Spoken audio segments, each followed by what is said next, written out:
Hello my YouTube family, स्वागत है आपका फार्मर बुक्स पावर चैनल में। उम्मीद है कि आपको मेरी ऑडियो बुक पसंद आ रही होगी।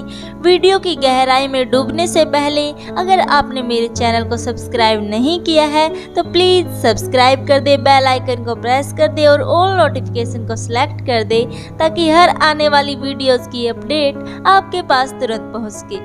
वीडियो को लाइक ज़रूर कर देना। आज हम बात करने वाले हैं अध्याय नंबर 9 की, शुरू करना। काश ऐसा होता कि मैं कह सकता कि दौलत इकट्ठी करना मेरे लिए आसान रहा है, परंतु ऐसा नहीं था। तो इस सवाल के जवाब में मैंने किस तरह शुरू किया, मैं दिन प्रतिदिन के हिसाब से अपनी विचार प्रक्रिया को बताना चाहता हूँ। बड़े सौदे को खोजना सचमुच आसान है। मैं आपसे यह वादा कर सकता हूँ, यह मोटरसाइकिल चलाने की तरह है। थोड़े से अभ्यास के बाद आपको इसका पता नहीं चलता। जब पैसे की बात आती है तो आप अगर संकल्प कर ले तो थोड़ी देर डगमगाने के बाद आप संभल जाते हैं। जिंदगी में एक बार आने वाले करोड़ों डॉलर के सौदे को खोजने के लिए हम में फाइनेंशियल प्रतिभा होना जरूरी है। मुझे भरोसा है कि हम सभी के भीतर एक फाइनेंशियल जीनियस होता है। समस्या यह है कि हमारा फाइनेंशियल जीनियस सोया होता है और उसे बुलाकर जगाने की जरूरत होती है। यह इसलिए सोया रहता है क्योंकि हमारी संस्कृति ने हमारे भीतर यह संस्कार डाल रखे हैं कि पैसे का मोह सभी बुराइयों की जड़ है। इस संस्कृति ने हमें प्रोफेशन सीखने के लिए तो प्रोत्साहित किया है ताकि हम पैसे के लिए काम कर सके, परंतु हमें यह नहीं सिखाया कि पैसे से किस तरह अपने लिए काम करवाया जाए। इसने हमें अपनी फाइनेंशियल असफलता के बारे में चिंता न करना सिखाया है।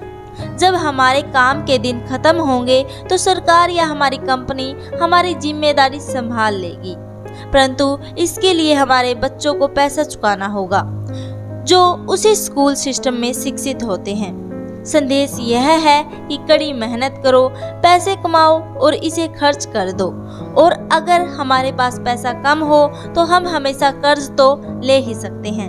दुर्भाग्य से पाश्चात्य समाज के 90% से ज्यादा लोग इस सिद्धांत का पालन करते हैं, और ऐसा केवल इसलिए होता है क्योंकि नौकरी ढूंढना और पैसे के लिए काम करना ज्यादा आसान होता है। अगर आप इस भीड़ में से एक नहीं हैं, तो मैं आपके फाइनेंशियल जीनियस को जगाने के लिए नीचे लिखे 10 कदम दे सकता हूँ। मैं आपको केवल वही कदम बता रहा हूँ जिन पर मैं चला हूँ। अगर आप इनमें से कुछ पर चलना चाहते हैं तो बहुत अच्छा है। अगर आप इन पर नहीं चलना चाहते तो आप खुद के कदम बना लें। आपका फाइनेंशियल जीनियस इतना स्मार्ट होता है कि आप अपनी खुद की सूची बना सकते हैं। मैं आपको नीचे 10 कदम बता रहा हूँ जो ईश्वर द्वारा दी गई ताकतों को विकसित करने की प्रक्रिया है। ये ऐसी ताकतें हैं जिनका नियंत्रण केवल आप कर सकते हैं। मुझे हकीकत से ज्यादा बड़ा कारण चाहिए, आत्मा की शक्ति। अगर आप ज्यादातर लोगों से पूछेंगे कि क्या वे अमीर या आर्थिक रूप से स्वतंत्र होना चाहेंगे तो वे हाँ कहेंगे, परंतु फिर हकीकत हावी हो जाती है। यह सड़क बहुत लंबी नजर आती है और इस पर बहुत सी टेकरियां भी दिखती है जिन्हें पार करना होगा।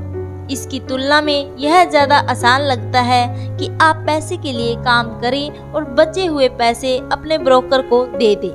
मैं एक बार एक युवा महिला से मिला जिसने अमेरिका की ओलंपिक टीम में तैरने के सपने देखे थे। हकीकत यह थी कि उसे हर रोज सुबह 4 बजे उठना पड़ता था ताकि स्कूल जाने के पहले वह 3 घंटे तक तैर सके। शनिवार की रात को वह अपने दोस्तों के साथ पार्टी में नहीं जाती थी। उसे हर एक की तरह पढ़ाई करके अपने परीक्षा परिणाम पर भी ध्यान देना होता था। जब मैंने उससे पूछा कि उसकी अति मानवीय महत्वाकांक्षा और बलिदान के पीछे का क्या कारण है, तो उसने यही कहा, मैं इसे अपने लिए करती हूँ और उन लोगों के लिए जिनसे मैं प्रेम करती हूँ। प्रेम ही मुझे सभी बाधाओं और बलिदानों के लिए तैयार करता है। हम क्या चाहते हैं और हम क्या नहीं चाहते, इनका तालमेल भी एक कारण या लक्ष्य हो सकता है। जब लोग मुझसे पूछते हैं कि अमीर होने की इच्छा के पीछे मेरा कारण क्या था, तो यह गहरी भावनात्मक इच्छाओं और अन्य इच्छाओं का संयोग है। मैं कुछ की सूची बताऊंगा। पहले तो अपनी अनिच्छाओं की, क्योंकि उन्हीं के कारण इच्छाएं पैदा होती है। मैं सारी जिंदगी नौकरी नहीं करना चाहता था। मैं वह नहीं चाहता था जो मेरे माता पिता चाहते थे, यानी नौकरी की सुरक्षा और उपनगर में एक घर। मैं एक कर्मचारी नहीं बने रहना चाहता था। मुझे इस बात से बहुत नफरत होती थी कि मेरे डैडी अपने करियर में इतने व्यस्त रहते थे कि वे मेरे फुटबॉल मैच देखने भी नहीं आ पाते थे। मेरे डैडी सारी जिंदगी कड़ी मेहनत करते रहे और सरकार ने उनकी मौत पर उनकी कमाई का ज्यादातर हिस्सा ले लिया। मुझे इस बात से भी नफरत होती थी। अपनी मौत के बाद वे अपनी मेहनत की कमाई को अपने वारिसों के लिए नहीं छोड़ पाए। अमीर लोग ऐसा नहीं करते। वे कड़ी मेहनत करते हैं और अपने बच्चों के लिए ढेर सारा पैसा छोड़ जाते हैं। अब इच्छाओं की बात है। मैं दुनिया घूमना चाहता हूँ और जिंदगी के मनचाहे तरीके से जीना चाहता हूँ। मैं ऐसा अपनी जवानी में ही कर लेना चाहता हूँ। मैं केवल आजाद होना चाहता हूँ।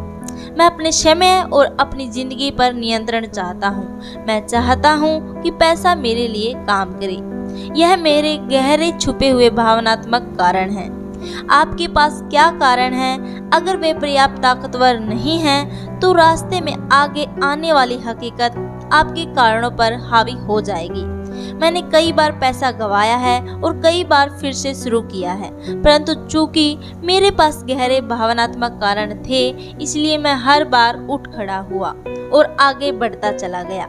मैं 40 साल की उम्र तक आजाद होना चाहता था, परंतु इसमें मुझे 7 साल ज्यादा लग गई और मैं आखिरकार 47 साल की उम्र में आजाद हो चुका था। और बीच में मुझे कई सीखने वाले अनुभव मिले।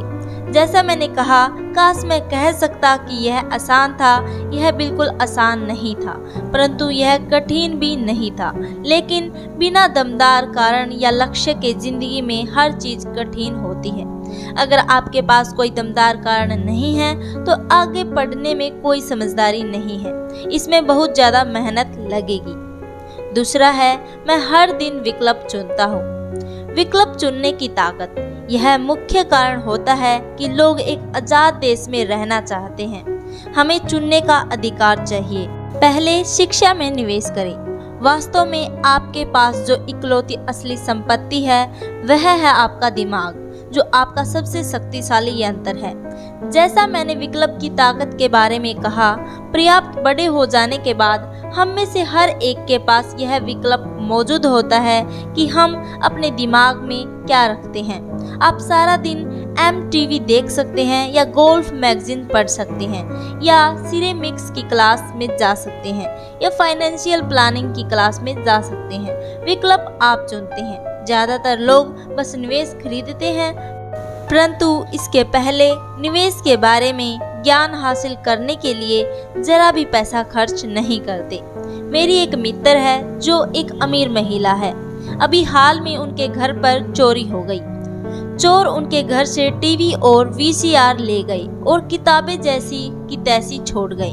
और हम सभी के पास इसी तरह के विकल्प मौजूद होते हैं। एक बार फिर दोहरा दूं, 90% लोग टीवी सेट खरीदते हैं और केवल 10% लोग बिजनेस पर पुस्तकें या निवेश पर टेप खरीदते हैं। और मैं क्या करता हूँ? मैं सेमिनार में जाता हूँ।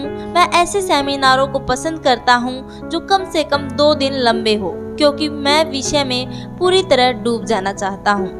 1973 में मैं टीवी देख रहा था और एक व्यक्ति मेरे घर आया। वह 3 दिन के सेमिनार का विज्ञापन कर रहा था कि किस तरह पैसा न होते हुए भी रियल एस्टेट खरीदी जा सकती है। मैंने $385 खर्च किए और उस सेमिनार की शिक्षा मेरे इतने काम आई कि मैंने उससे कम से कम $20 लाख कमाए होंगे। परंतु इससे भी ज़्यादा महत्वपूर्ण यह है कि इससे मुझे नया जीवन मिला। मुझे जिंदगी भर काम नहीं करना पड़ेगा और इसका कारण होगा वह एक सेमिनार। मैं हर साल कम से कम 2 ऐसे सेमिनारों में जाता हूँ। मैं ऑडियो टैप का भी प्रेमी हूँ, कारण मैं उन्हें तत्काल पीछे कर सकता हूँ। मैं पीटर लिंच के टैप को सुन रहा था और उन्होंने ऐसा कुछ कहा जिससे मैं पूरी तरह असहमत था। हट्टी और आलोचनात्मक होने के बजाय मैंने रिवाइंड बटन दबा दिया और उस 5 मिनट के टुकड़े को कम से कम 20 बार सुना। इसका परिणाम यह हुआ कि मैं अब भी अपने पुराने तरीके से सोच सकता हूँ और मेरे पास उसी समस्या या स्थिति को देखने का पीटर का तरीका भी मौजूद होता है। मेरे पास एक विचार होने की बजाय 2 विचार होते हैं। किसी भी समस्या या प्रवृत्ति के विश्लेषण का एक और तरीका है जिसे जानना बहुमूल्य है। आज मैं अक्सर कहता हूँ, पीटर लिंच इसे किस तरह करेंगे, या डोनाल्ड ट्रंप या वारेन बुफे या जॉर्ज सोरोस। मेरे पास उनकी वृहद मानसिक ताकत तक पहुंचने का रास्ता यही है कि मैं उनकी कही हुई बातों को सुनूं या उनकी लिखी हुई बातों को पढ़ूं। जिद्दी या आलोचनात्मक लोग प्राय कम आत्मसम्मान वाले होते हैं, जो खतरे उठाने से डरते हैं। अगर आप कुछ नया सीखते हैं तो अपने सीखे हुए ज्ञान को पूरी तरह से समझने के लिए आपको कुछ गलतियां भी करनी पड़ती है। अगर आपने यहाँ तक पढ़ लिया है तो एक बात तो तय है कि आप जिद्दी नहीं हैं। जिद्दी लोग पुस्तकें कम ही पढ़ते हैं या टेप कम ही खरीदते हैं। उन्हें इनकी क्या जरूरत है? वे ब्रह्मांड के केंद्र बिंदु है। मैं अपनी दौलत के बारे में दीर्घकालीन दृष्टि रखता हूँ। मैं फटाफट अमीर बनने की मानसिकता में भरोसा नहीं करता, जो ज्यादातर लॉटरी खेलने वाले या कैसीनो के जुआरियों में पाई जाती है। मैं शेयर खरीद सकता हूँ, शेयर बेच सकता हूँ, परंतु मैं शिक्षा के मामले में दूरगामी विचार रखता हूँ। अगर आप एक हवाई जहाज उड़ाना चाहते हैं तो मैं आपको पहले इसे सीखने की सलाह देना चाहूँगा। मैं ऐसे लोगों को देखकर हमेशा स्तंभ रह जाता हूँ जो स्टॉक या रियल एस्टेट खरीदते हैं, परंतु अपनी सबसे बड़ी दौलत में निवेश नहीं करते, जो उनका दिमाग है।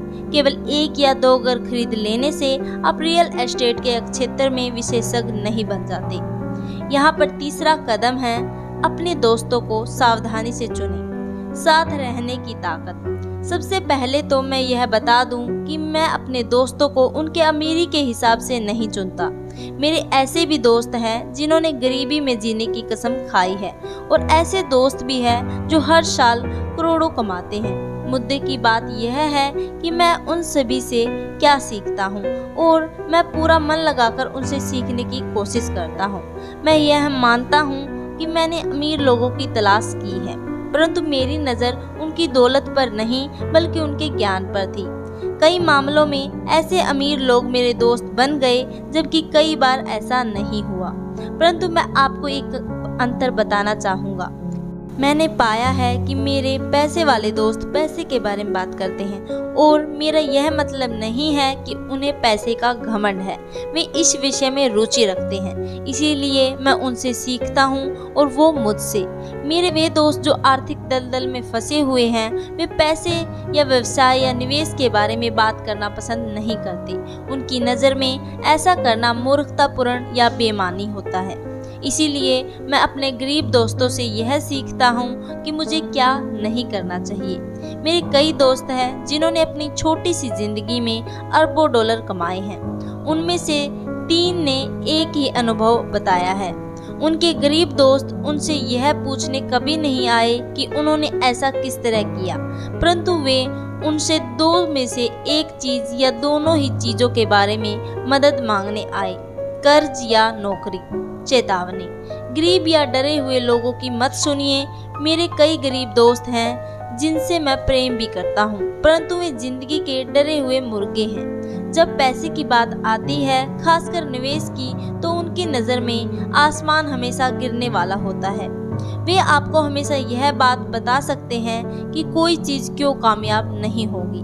समस्या यह है कि लोग उनकी बात सुनते हैं, और जो लोग इन निराशावादी विचारों को आंख मूंद कर मान लेते हैं, वे भी छोटे मुर्गे बन जाते हैं। जैसा कि एक पुरानी कहावत है, एक जैसे विचार वाले लोगों में सहमति होती है।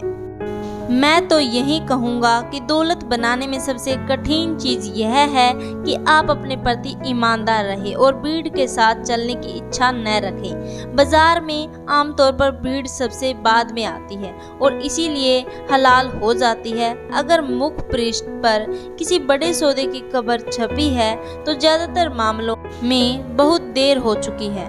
किसी नए सौदे की तलाश करें। जैसा हम तैरने वालों से कहा करते हैं, हमेशा एक और लहर आती है। जो लोग जल्दबाजी करते हैं और किसी लहर पर देर से पहुंचते हैं, वे अक्सर धराशायी हो जाते हैं। इनसाइडर ट्रेडिंग कानूनी और गैर कानूनी दोनों तरह की होती है, परंतु किसी भी तरह से देखें, यह इनसाइडर ट्रेडिंग ही है। फर्क सिर्फ इतना होता है कि आप अंदर से कितनी दूरी पर हैं। अंदरूनी जानकारी रखने वाले अमीर दोस्तों को बनाए रखने का एक कारण यह भी होता है क्योंकि पैसा यही बनाया जाता है। यह सूचना के आधार पर बनाया जाता है। आप अगले उछाल के बारे में जान लेते हैं, प्रवेश कर लेते हैं और अगले गिराव के पहले बाहर निकल जाते हैं। मैं यह नहीं कहता कि इसे गैर कानूनी तरीके से करें, परंतु मैं यह जरूरी कहता हूँ कि आपको जानकारी जितनी जल्दी मिलेगी, आप उतने ही कम खतरे में उतना ही लाभ कमा पाएंगे। दोस्त इसलिए होते हैं और यही फाइनेंशियल बुद्धि भी है। चौथा कदम, किसी फॉर्मूले के विशेषज्ञ बन जाएं और फिर एक और नया फॉर्मूला सीख लें। जल्दी सीखने की ताकत। ब्रेड बनाने के लिए हर बेकर का एक फॉर्मूला होता है, चाहे वह उसके दिमाग में क्यों ना हो। यही पैसा बनाने के बारे में भी सही है। इसीलिए धन को अक्सर डो भी कहा जाता है। हम में से ज्यादातर लोगों ने यह कहावत सुनी है, आप वह है जो आप खाते हैं। मैं इसी कहावत को दूसरी तरह कहना चाहूँगा। मैं कहता हूँ, आप वह बनते हैं जो आप पढ़ते हैं। दूसरे शब्दों में, आप सावधान रहें कि आप क्या पढ़ रहे हैं या आप क्या सीख रहे हैं, क्योंकि आपका दिमाग इतना ज़्यादा ताकतवर है कि आप जिस चीज़ के बारे में सीखेंगे, आप वहीं बन जाएंगे। उदाहरण के तौर पर, अगर आप कुकिंग सीखते हैं तो आप कुक बन जाते हैं। अगर आप कुक नहीं बनना चाहते तो आपको कोई और विषय पढ़ना चाहिए, जैसे एक स्कूल टीचर। शिक्षण का अध्ययन कर लेने के बाद आप अक्सर शिक्षक बन जाते हैं और इसी तरह सिलसिला जारी रह सकता है। अपने अध्ययन के विषय को सावधानी से चुनें। जब पैसे की बात आती है तो ज्यादातर लोगों के पास वही एक मूलभूत फॉर्मूला होता है जो उन्होंने स्कूल में सीखा था, और वह फॉर्मूला है पैसे के लिए काम करो। संसार में सबसे ज्यादा लोकप्रिय फॉर्मूला यही है जिसके कारण हर दिन करोड़ों लोग सुबह उठते हैं, काम पर जाते हैं, पैसे कमाते हैं, बिल चुकाते हैं, चेकबुक को बैलेंस करते हैं, कुछ म्यूचुअल फंड खरीद लेते हैं और फिर से काम पर चले जाते हैं। यही उनका मूलभूत फॉर्मूला या नुस्खा है। अगर आप जो कर रहे हैं उससे आप थक गए हैं या आप पर्याप्त नहीं कमा पा रहे, तो आपको अपने पैसे बनाने के फॉर्मूले को बदल लेना चाहिए। मैंने 26 साल की उम्र में एक फॉर्मूला सीख लिया। अगला कदम था अपने सीखे हुए सिद्धांत को असली जीवन में आजमा कर देखना। यहाँ पर ज्यादातर लोग रुक जाते हैं। 3 सालों तक जब मैं जेरोक्स के लिए काम कर रहा था, मैं अपने खाली समय में फोरक्लोजर्स को खरीदने की कला में परंपरागत होने की कोशिश कर रहा था। मैंने उस फॉर्मूले से कई करोड़ डॉलर बनाए, परंतु आज यह बहुत धीमा फॉर्मूला है और फिर भी बहुत से लोग इसका प्रयोग कर रहे हैं। एक बार मैं उस फॉर्मूले का विशेषज्ञ बन गया तो मैं दूसरे फॉर्मूले की खोज करने लगा। कई कक्षाओं में मुझे कोई नई जानकारी सीधे रूप में नहीं मिली, परंतु मैंने हमेशा कुछ न कुछ नया जरूर सीखा। तो मैं हमेशा एक ज्यादा तेज फॉर्मूले की खोज करता रहता हूँ। इसी कारण नियमित रूप से मैं एक दिन में जितना कमा लेता हूँ, उतना कमाने में कई लोगों को पूरी जिंदगी लग जाएगी। एक और बात, आज की तेजी से बदल रही दुनिया में आप कितना जानते हैं, यह ज्यादा महत्वपूर्ण नहीं रह गया है, क्योंकि प्राय आज आप जितना जानते हैं वह पुराना हो चुका है। महत्वपूर्ण यह है कि आप कितनी तेजी से सीखते हैं। यह कला अनमोल है। ज्यादा तेज फॉर्मूले ढूंढने में यह बहुत काम आती है। पैसे के लिए कड़ी मेहनत करना एक पुराना फॉर्मूला है जो गुफा मानव के जमाने में पैदा हुआ था। 5वां कदम, खुद को सबसे पहले वेतन दे। खुद पर अनुशासन की ताकत। अगर आप खुद पर काबू नहीं रख पाते तो अमीर बनने की कोशिश भी न करें। आपको इससे पहले मरीन कोर्प्स या किसी धार्मिक संस्था में जाना चाहिए ताकि आपको खुद पर काबू करना आ जाए। इस बात का कोई मतलब नहीं है कि निवेश करें, पैसा कमाएं और उसे फेंक दें। खुद पर अनुशासन की कमी के कारण ही करोड़ों डॉलर की लॉटरी जीतने वाले लोग जल्द ही दिवालिया हो जाते हैं। यह खुद पर अनुशासन की कमी ही है जिसे तनख्वाह बढ़ने पर लोग तत्काल बाजार जाकर नई कार खरीद लेते हैं या विदेश यात्रा पर निकल जाते हैं। यह कहना कठिन है कि 10 कदमों में कौन सा सबसे ज्यादा महत्वपूर्ण है, परंतु सभी कदमों में से इस कदम की विशेषता सबसे कठिन है। अगर यह आप में पहले से ही मौजूद न हो, मैं तो यही कहना चाहूँगा कि खुद पर अनुशासन की कमी ही वह सबसे बड़ा कारण है जो लोगों को 3 समुदायों में बांटता है: अमीर, गरीब और मध्य वर्ग। मैं जिन व्यवसायिक कक्षाओं में पढ़ाता हूँ वहाँ मैं लोगों को लगातार यह याद दिलाता हूँ कि वे अपने सामान या सेवा पर अपना ध्यान केंद्रित न करें, बल्कि मैनेजमेंट की कला पर अपना ध्यान केंद्रित करें। अपना खुद का व्यवसाय शुरू करने के लिए 3 सर्वाधिक महत्वपूर्ण मैनेजमेंट दक्षताएं हैं: कैश फ्लो का मैनेजमेंट, लोगों का मैनेजमेंट, व्यक्तिगत समय का मैनेजमेंट। मैं यह कहूँगा कि ये 3 दक्षताएं केवल व्यवसाय शुरू करने वालों के लिए ही नहीं बल्कि सभी के काम की है। ये तीनों आपकी जीवन शैली में महत्वपूर्ण भूमिका निभाती है: व्यक्ति के रूप में, परिवार के सदस्य के रूप में, व्यवसाय में, किसी धर्मार्थ संगठन में, शहर या देश में। ये सभी दक्षताएं आत्म अनुशासन को साधने में बढ़ जाती है। मैं जानता हूँ कि यह कठोर जान पड़ता है, परंतु जैसा मैंने कहा, अगर आप अंदर से कठोर नहीं हैं तो दुनिया आपको इधर से उधर धकेलेगी।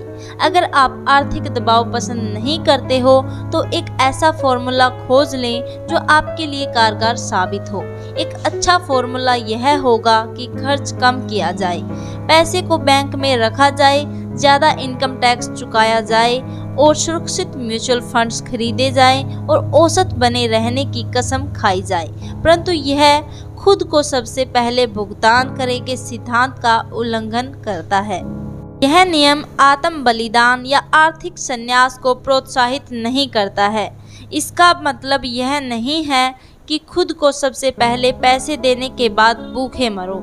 जिंदगी मौज मस्ती के लिए है। अगर आप अपनी फाइनेंशियल प्रतिभा को जागृत कर लेंगे तो आपके पास जीवन के सभी सुख हो सकते हैं। आप अमीर बन सकते हैं और आप बिल चुका सकते हैं और इस प्रक्रिया में अच्छी जिंदगी भी जी सकते हैं, और यही फाइनेंशियल बुद्धि कहलाती है। छठा कदम, अपने ब्रोकर को अच्छा पैसा दें। अच्छी सलाह की शक्ति। मैं अक्सर देखता हूँ कि लोग अपने घर के सामने एक पट्टी टांग देते हैं, मालिक बेचना चाहता है, या मैं टीवी पर देखता हूँ कि कई लोग डिस्काउंट ब्रोकर्स होने का दावा करते हैं। मेरे अमीर डैडी ने मुझे इसका उल्टा सिखाया है। वे इस बात पर भरोसा करते थे कि प्रोफेशनल को अच्छा भुगतान किया जाए, और मैंने भी उसी सिद्धांत को अपनाया। आज मेरे पास महंगे वकील, अकाउंटेंट्स, रियल एस्टेट ब्रोकर्स और स्टॉक ब्रोकर्स हैं। क्यों? क्योंकि मेरा सचमुच मानना, अगर लोग प्रोफेशनल हैं तो उनकी सेवाओं से आपको पैसा मिलना चाहिए, और वे जितना ज़्यादा पैसा कमाएंगे आप भी उतना ही ज़्यादा पैसा कमाएंगे। हम सूचना के युग में रह रहे हैं। सूचना बेशकीमती है। एक अच्छा ब्रोकर आपको सूचना तो देगा ही, आपको शिक्षित करने के लिए समय भी देगा। मेरे पास कई ब्रोकर हैं जो मेरे लिए यह करने के इच्छुक हैं। कुछ ने मुझे तब सिखाया जब मेरे पास बहुत कम पैसा था या बिल्कुल भी पैसा नहीं था, और मैं आज भी उनके साथ हूँ। मैं ब्रोकर को जितना पैसा देता हूँ वह मेरे द्वारा उसकी सूचना से कमाए गए धन का बहुत छोटा हिस्सा होता है। मैं इसे पसंद करता हूँ जब मेरा रियल एस्टेट ब्रोकर या स्टॉक ब्रोकर बहुत पैसा कमाता है, क्योंकि इसका आम तौर पर यह मतलब होता है कि मैंने भी बहुत सा पैसा कमाया है। एक अच्छा ब्रोकर मुझे पैसे कमाने की जानकारी देने के अलावा मेरा समय भी बचाता है।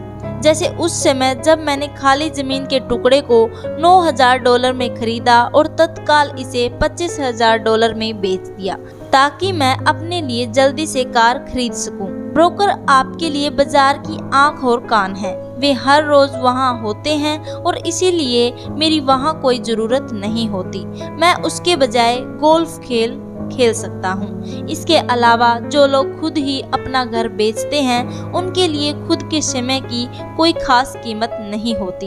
मैं कुछ पैसे बचाने के चक्कर में अपना समय क्यों खराब करूं, जबकि इस समय को मैं ज्यादा पैसा कमाने या अपने अंतरंग लोगों के साथ बिताने में इस्तेमाल कर सकता हूं।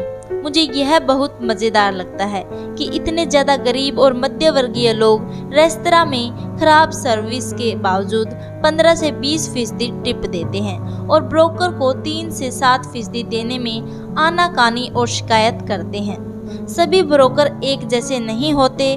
दुर्भाग्य से ज्यादातर ब्रोकर सेल्समैन होते हैं। मैं तो यह कहूँगा कि रियल एस्टेट के सेल्समैन सबसे बुरे होते हैं। वे बेचते हैं परंतु उनके पास खुद बहुत कम या बिल्कुल भी रियल एस्टेट नहीं होता। घर बेचने वाले ब्रोकर और निवेश बेचने वाले ब्रोकर में बहुत बड़ा अंतर है और यह स्टॉक, बॉन्ड, म्यूचुअल फंड और बीमा ब्रोकर के बारे में भी सही है जो खुद को फाइनेंशियल प्लानर कहते हैं। परी कथा की ही तरह आप एक राजकुमार खोजने के लिए बहुत से मेंढकों को चूमते हैं। पुरानी कहावत को याद कीजिए, अगर आपको साइक्लोपीडिया की जरूरत हो तो इंसाइक्लोपीडिया बेचने वाले से न पूछें। जब मैं किसी प्रोफेशनल का इंटरव्यू लेता हूँ तो मैं पहले यह पता करता हूँ कि उसके पास खुद कितनी व्यक्तिगत प्रॉपर्टी या स्टॉक है और वह कितना फीसदी टैक्स दे रहा है। यही मेरे टैक्स अटॉर्नी और मेरे अकाउंटेंट के बारे में भी करता हूँ। मेरे पास एक अकाउंटेंट है जो अपने काम से काम रखती है। उसका पेशा हालांकि अकाउंटिंग है परंतु उसका काम रियल एस्टेट है। मेरे पास एक अकाउंटेंट था जो एक छोटा बिजनेस अकाउंटेंट था परंतु उसके पास रियल एस्टेट बिल्कुल नहीं था। मैंने अकाउंटेंट बदल लिया क्योंकि हम एक व्यवसाय को प्रेम नहीं करते थे। जैसा मैंने पहले कहा था, मैनेजमेंट की दक्षताओं में से एक लोगों का मैनेजमेंट है। कई लोग केवल ऐसे लोगों को मैनेज कर पाते हैं जो उनमें से कम स्मार्ट हो और जिन पर उनकी सत्ता हो। जैसे किसी ऑफिस में अधीनस्थ, किसी दोयम दर्जे के मैनेजर्स ही बने रहेंगे और उन्हें कभी तरक्की नहीं मिलेगी क्योंकि वे यह काम तो जानते हैं कि नीचे वालों के साथ कैसे काम किया जाता है परंतु वे यह नहीं जानते कि ऊपर वालों के साथ कैसे काम किया जाता है। असली दक्षता है किसी तकनीकी क्षेत्र में अपने से श्रेष्ठ और ज्यादा स्मार्ट व्यक्तियों को मैनेज करना और उन्हें अच्छे पैसे देना। इसीलिए कंपनियों में बोर्ड ऑफ डायरेक्टर्स होता है। आपके पास भी होना चाहिए और यह फाइनेंशियल समझदारी है। इंडियन दाता बने, यह बिना कुछ दिए पाने की ताकत है। जब अमेरिका में गोरे लोग गए तो उन्हें अमेरिकी इंडियंस की संस्कृति परंपरा से झटका लगा। उदाहरण के तौर पर अगर किसी गोरे आदमी को ठंड लगती थी तो इंडियंस उन्हें कंबल दे देते थे। श्वेत प्रवासी इसे उपहार समझ लेते थे और जब इंडियन कंबल वापस मांगता था तो उन्हें बहुत बुरा लगता था। इंडियंस को भी बुरा लगता था जब उन्हें यह पता चलता था कि श्वेत प्रवासी कंबल वापस नहीं करना चाहते थे। इस तरह इंडियंस दाता वाक्यांश पैदा हुआ, एक छोटी सी संस्कृति नासमझी के कारण। संपत्ति के कॉलम की दुनिया में इंडियंस दाता बनना दौलत के लिए बहुत जरूरी है। परिष्कृत निवेशक का पहला सवाल यह होता है, मेरा पैसा मुझे कितनी जल्दी वापस मिल जाएगा। वे यह भी जानना चाहते हैं कि उन्हें मुफ्त में क्या मिल रहा है। इसीलिए निवेश पर वापसी इतनी महत्वपूर्ण है। उदाहरण के तौर पर मुझे एक छोटा रियल एस्टेट मिला जो मेरे घर से थोड़ी ही दूर पर था। बैंक $60,000 चाहती थी और मैंने $50,000 की बोली लगाई जो उन्होंने सिर्फ इसलिए स्वीकार कर ली क्योंकि बोली के साथ $50,000 का चेक भी लगा हुआ था। उन्होंने यह महसूस किया कि मैं गंभीर था। ज्यादातर निवेशक यह कहेंगे कि आप अपना बहुत सा पैसा फंसा नहीं रहे हैं, क्या इस पर लोन लेना ज्यादा बेहतर नहीं होता? इसका जवाब है, इस मामले में बिल्कुल नहीं। मेरी निवेश कंपनी जाड़े के महीनों में इसे वेकेशन रेंटल के रूप में इस्तेमाल करती है। यह सच है कि मैंने कई मौकों पर पैसा खोया भी है, परंतु मैं उतने ही पैसे से खेल खेलता हूँ जितने का नुकसान मैं सहन कर सकता हूँ। मैं यह कहूँगा कि औसत 10 निवेशों पर मुझे 2 या 3 में बहुत फायदा होता है, जबकि 5 या 6 में कोई लाभ हानि नहीं होती और मैं 2 या 3 में घाटा भी खाता हूँ, परंतु मैं अपने नुकसान को उसी पैसे तक सीमित कर लेता हूँ जो मेरे पास उस समय होते हैं। जो लोग जोखिम से नफरत करते हैं वे अपने पैसे को बैंक में रख देते हैं और दीर्घकाल में उनकी बचत कुछ नहीं से बेहतर ही होती है, परंतु आपको अपना पैसा वापस निकालने में बहुत लंबा समय लग जाता है और ज्यादातर मामलों में तो आपको इसके साथ कुछ भी मुफ्त नहीं मिलता। पहले तो वे टोस्टर दिया करते थे, परंतु आजकल ऐसा बिरले ही होता है। मेरे हर निवेश पर एक न एक चीज मुफ्त होनी चाहिए। एक छोटा रियल एस्टेट, एक मिनी स्टोरेज, खाली जमीन का टुकड़ा, घर, स्टॉक, शेयर्स या ऑफिस बिल्डिंग और जोखिम सीमित भी होना चाहिए। इस विषय पर इतनी ज़्यादा पुस्तकें लिखी जा चुकी हैं कि मैं इसमें नहीं जाना चाहूँगा।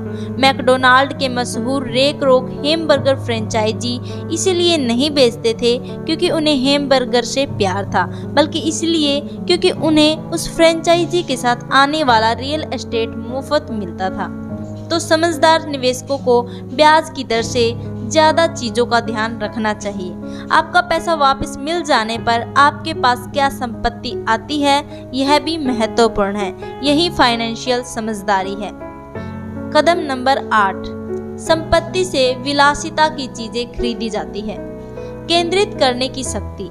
मेरे एक दोस्त का बेटा बहुत खर्चीला था और उसकी जेब में ऐसा लगता था जैसे छेद हो गया हो। 16 साल की उम्र में स्वाभाविक रूप से उसे अपनी कार चाहिए थी। बहाना यह था सभी दोस्तों के मम्मी डैडी ने अपने बच्चों के लिए कार खरीदी है। यह लड़का अपनी बचत में से पैसे निकालकर नकद कार खरीदना चाहता था। ऐसे समय में उसके डैडी ने मुझसे सलाह मांगी, आप क्या सोचते हैं कि मुझे उसे ऐसा करने देना चाहिए या मैं भी दूसरे पिताओं की तरह उसे कार खरीद कर दे दूं? इसके जवाब में मैंने कहा, कुछ समय के लिए तो ठीक है, परंतु लंबे समय के लिए आप उसे क्या सिखा पाएंगे? क्या आप अपने बच्चे की कार प्राप्त करने की इच्छा से उसे कुछ सीखने के लिए प्रेरित कर सकते हैं? अचानक उसके दिमाग की बत्तियां जल गई और वह तुरंत घर की तरफ चल पड़ा। 2 महीने बाद मुझे वह दोस्त फिर मिला। क्या तुम्हारे बेटे को अपनी नई कार मिल गई? मैंने पूछा।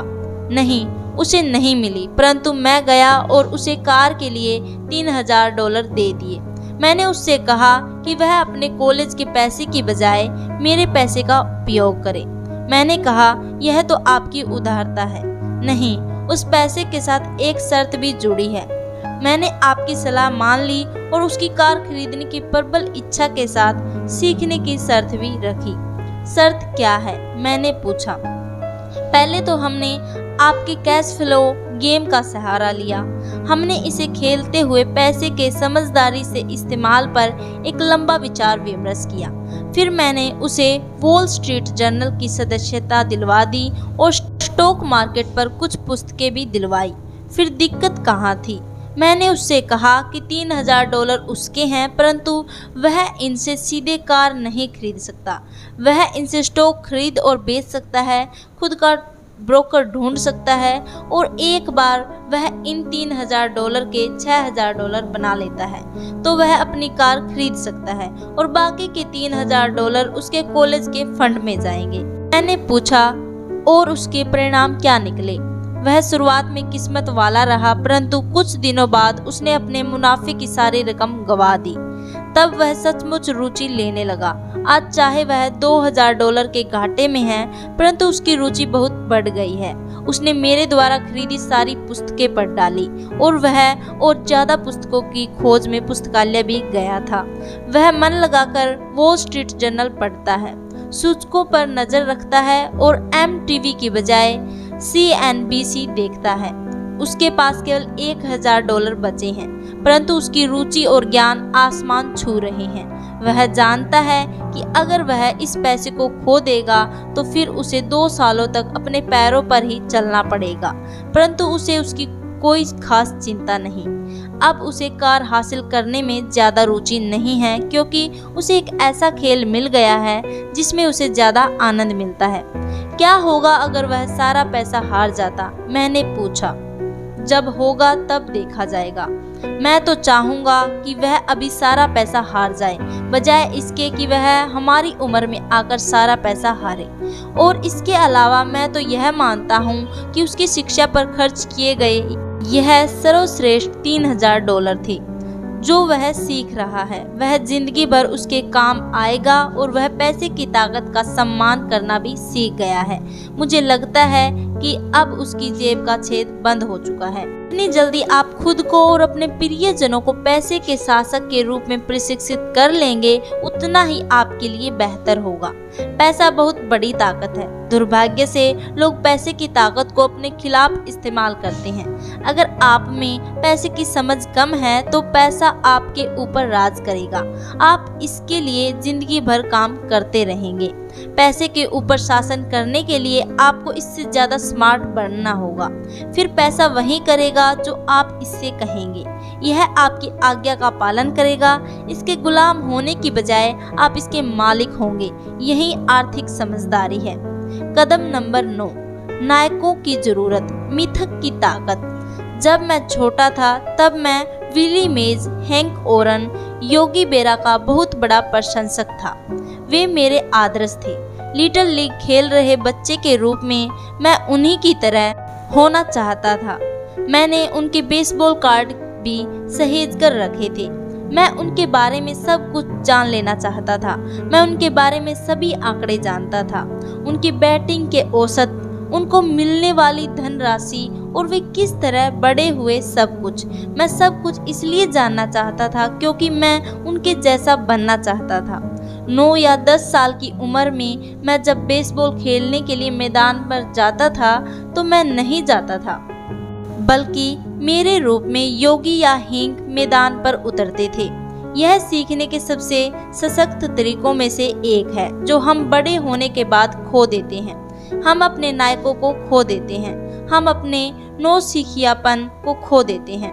आज मैं अपने घर के पास छोटे बच्चों को बास्केटबॉल खेलते देखता हूँ। कोर्ट पर वे छोटे जॉनी नहीं होते, वे तो माइकल जॉर्डन, सर चार्ल्स या क्लाइड होते हैं। जिस तरह मैदान पर बेसबॉल के लिए बैटिंग करते जाते समय मैं खुद की भूमिका में नहीं था, उसी तरह जब मैं बाजार में उतरता हूँ या मैं कोई सौदा करता हूँ तो मैं अवचेतन रूप से ट्रंप की बहादुरी का अभिनय करता हूँ, या जब मैं किसी प्रवृत्ति का विश्लेषण करता हूँ तो मैं उसे इस तरह देखता हूँ जैसे पीटर लिंच यह काम कर रहे हो। आदर्श नायक होने से हम अपनी कच्ची प्रतिभा के वृद्ध स्रोत का दोहन करते हैं, परंतु आदर्श नायक हमें प्रेरित करने से भी ज्यादा काम करते हैं। वे चीजों को ज्यादा आसान बना देते हैं। चीजें आसान दिखने के कारण हम भी उन्हीं की तरह बनना चाहते हैं। अगर वे ऐसा कर सकते हैं तो मैं भी यही कर सकता हूँ। जब निवेश की बात आती है तो ज्यादातर लोग इसे बहुत कठिन समझते हैं। इसकी बजाय उन्हें आदर्श नायकों की तलाश करनी चाहिए जो इसे आसान बना देते हैं। 10वां कदम, सिखाओ और आपको हासिल होगा। देने की शक्ति। मेरे दोनों डैडी शिक्षक थे। मेरे अमीर डैडी ने मुझे ऐसा सबक सिखाया जो मेरे साथ जिंदगी भर चल रहा है, और वह सबक था परोपकार करना या देना। मेरे पढ़े लिखे डैडी ने अपने समय और ज्ञान के द्वारा दूसरों को बहुत दिया, परंतु शायद ही कभी अपना पैसा दिया हो। जैसा मैं बता चुका हूँ, वे सामान्यतः कहा करते थे कि वे तभी देंगे जब उनके पास कुछ अतिरिक्त धन होगा, और उनके पास कभी भी अतिरिक्त धन नहीं होता था। मेरे अमीर डैडी ने पैसा भी दिया और शिक्षा भी। वे देने के सिद्धांत में पक्का यकीन रखते थे। अगर आपको कुछ चाहिए तो आपको पहले कुछ देने की जरूरत है। वे हमेशा कहा करते थे जब उनका हाथ तंग होता था तब भी वे अपने चर्च या अपनी पसंदीदा धर्मार्थ संस्था को दान देते थे। मेरे अमीर डैडी अक्सर कहा करते थे, गरीब लोग अमीरों से ज्यादा लालची होते हैं। उन्होंने इसे समझाते हुए कहा कि अगर कोई व्यक्ति अमीर है तो वह व्यक्ति दूसरे द्वारा चाही गई कुछ चीज दे रहा है। मेरे जीवन में मेरे तमाम वर्षों में जब भी मैंने पैसे की कमी या जरूरत महसूस की तो मैंने पहले तो अपने दिल को टटोला कि मैं क्या चाहता हूँ और फिर इसे देने का फैसला किया, और जब मैंने दिया तो यह हमेशा मेरे पास वापस लौटा दिया। इसीलिए मैं कहता हूँ, सिखाओ और आपको मिलेगा। मैंने पाया है कि मैं सीखने वालों को जितनी गंभीरता से जितना ज़्यादा सिखाता हूँ, मैं भी उतना ही ज़्यादा सीखता हूँ। अगर आप पैसे के बारे में सीखना चाहते हैं तो इसे किसी और को सिखाएं। ऐसा करने से आपके दिमाग में बहुत से नए विचारों और फॉर्मूलों की बाढ़ आ जाएगी। ऐसे भी समय आए जब मैंने दिया है और कुछ भी वापस नहीं लौटा, या जो मुझे मिला वह मैं नहीं चाहता था, परंतु करीबी जांच और आत्म अवलोकन से मुझे पता चला कि उन मामलों में मैं देने के लिए नहीं दे रहा था बल्कि पाने के लिए दे रहा था। मेरे डैडी ने शिक्षकों को सिखाया और वे एक मास्टर टीचर बन गए। मेरे अमीर डैडी ने युवा लोगों को अपना बिजनेस करने का तरीका सिखाया। मैं पीछे पलटकर देखता हूँ कि यह सीखने वालों की अपने ज्ञान के प्रति उदारता ही थी जिसके कारण वे स्मार्ट बन गए। इस दुनिया में ऐसी ताकतें हैं जो हमें ज़्यादा स्मार्ट बनाती है। आप वहां खुद अपने दम पर पहुंच सकते हैं, परंतु उन ताकतों की मदद से वहां पहुंचना ज़्यादा आसान होता है। आपको बस इतना ही करना है कि आप उदार हो और वे ताकतें भी आपके प्रति उदार होगी। धन्यवाद दोस्तों, उम्मीद है कि आपको मेरी ऑडियो बुक पसंद आई होगी। अगर आपने मेरे चैनल को सब्सक्राइब नहीं किया है तो प्लीज़ सब्सक्राइब कर दे, बेल आइकन को प्रेस कर दे और ऑल नोटिफिकेशन को सिलेक्ट कर दे ताकि हर आने वाली वीडियो की अपडेट आपके पास तुरंत पहुंच सके। वीडियो को लाइक ज़रूर कर देना। धन्यवाद।